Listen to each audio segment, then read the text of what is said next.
We've heard from Brad Spielberger a little bit earlier. Take a listen to this analytical view. And Brad came up with a new chart, kind of as far as values for draft picks relative to trades. This is his take on what Za'Darius Smith cost the Browns in draft capital.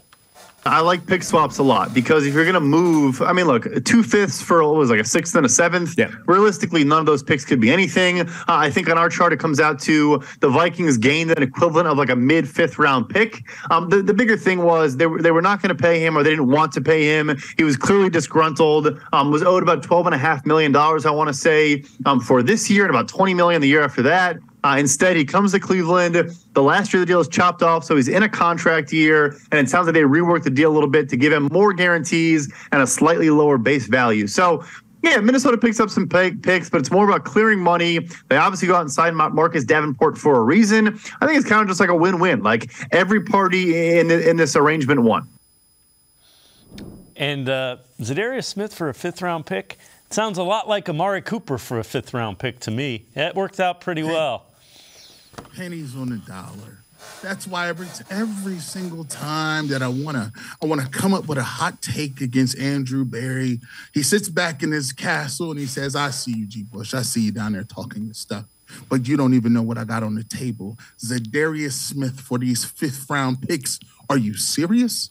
Are you serious?" Matter of fact, and not only does he do it, he does it in a way where he gets the maximum Za'Darius Smith. He's getting peak level Za'Darius Smith because essentially he's getting him in a contract year. And we all know how players play in contract years, right?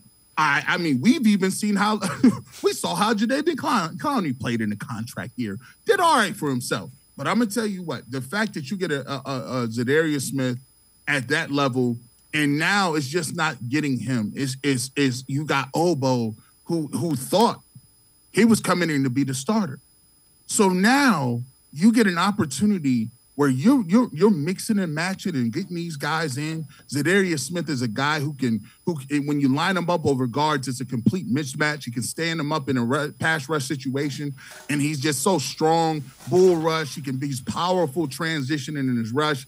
Now you get Obo on the field. You can get Myles Garrett on the field. You get Za'Darius Smith on the field. Dalvin Tomlinson can offer you something. Maybe if you find out Hill or Hurst are great pass rushers, you can put them in. Look at all of the combinations and the moves that you can do when you get these guys. So to get that type of flexibility, to be able to rotate these guys, not only did you get a Za'Darius Smith, but you've also opened up an opportunity where now you can rotate just like Jim Schwartz wants to do, just like the Philadelphia Eagles did so well in leading them to a championship or leading them to a Super Bowl appearance.